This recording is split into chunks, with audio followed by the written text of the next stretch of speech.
акыркы убактарда коомубузда аял затына болгон зордук зомбулук жана бир топ маселелер болуп атат. Бул тармакта коомчулукта тынчсыздандуулар абдан көп.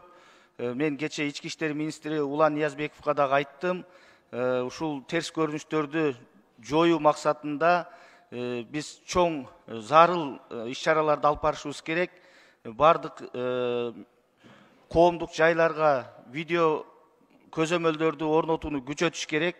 Себеп дегенде биздин кыз келиндерибизге күндүзү, түнкүсү эмес күндүзү дагы жүрүү коркунучтуу болуп атат.